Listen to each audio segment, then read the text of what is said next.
video is going to be the first of about 4 videos on the recovery, evacuation, and charging process. So this video is type 2 system. You see that we have our receiver down there. It's a walk-in cooler. It's 404.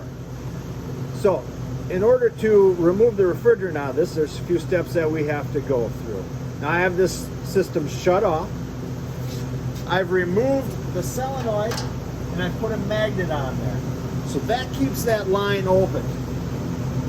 If I did not put that line on, magnet on there, this line would be closed, and it's just going to take longer to do the recovery process. If I put that magnet on, that opens up that full line, makes that recovery process go a little bit quicker. If I look at my gauges and how they're hooked up, my gauges, I have my high side hooked up to our liquid receiver. Always hook up to the receiver if the system has a receiver. I have my king valve mid-seated. I have my Schrader core pulled, and I have my hose hooked up to my Schrader core removal tool on the suction line. Right now, both of these hand valves are closed. I can still read pressure, but I have everything closed. If we look at our center charging port, that yellow hose on our manifold set, that goes to our recovery machine. But in between, we want a dryer, right? If there's any impurities and stuff in that refrigerant, we want to take it out. Any moisture, we want to catch it. If you look at that dryer, there is an in and an out on that dryer. Sometimes there's an arrow on there, right? So we hook our yellow up to the in, we hook another hose up to the out. From there, we go to our recovery machine. So if I look at our recovery machine also has an in and an out. That hose from the dryer goes to the in because we're going into the machine.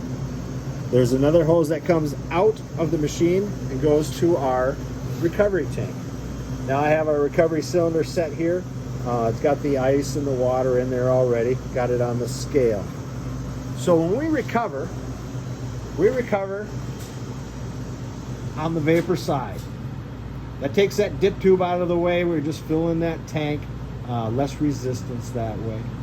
Now, used to be that the liquid side was the red side, the blue side was the vapor side. Now you just got to read what's on the hand valve, make sure that you're hooking it up right. I don't know what their system is on how they do that, but it's a mix and match. So for right now, we have it on the red vapor side.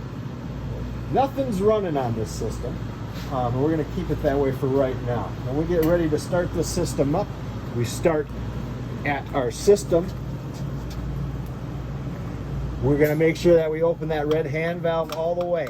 Not quarter of the way, not half of the way, not 3/4 of the way.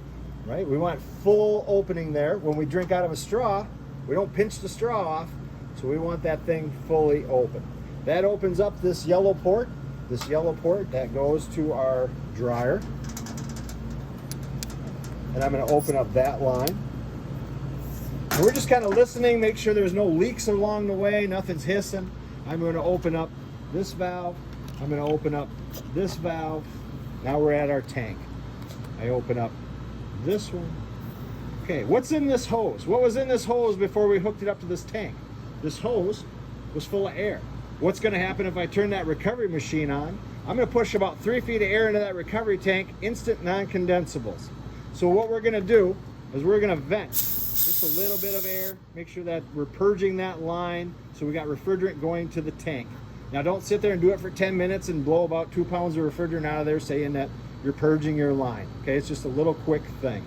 Once we get that done, we can open up our hand valve.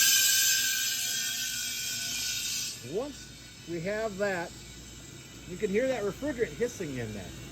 That tank was in a vacuum, so that's already pulling refrigerant out of that system. And we're just going to let it.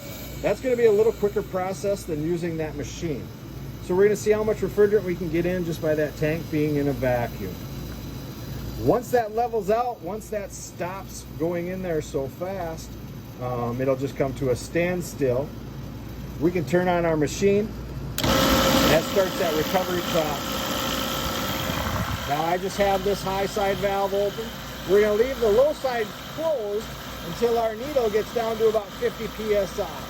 Once that gets down to 50 psi, we can open up this valve all the way until we get down to 0 pounds of pressure. Now, that doesn't mean you're done. You're going to let that system sit for a minute or two and make sure those pressures don't come back up. If they come back up, you're going to have to turn the machine on until it still sits at 0 and it doesn't come back up. At that point, you should have all the refrigerant out of it, and you can continue on with your vacuum process.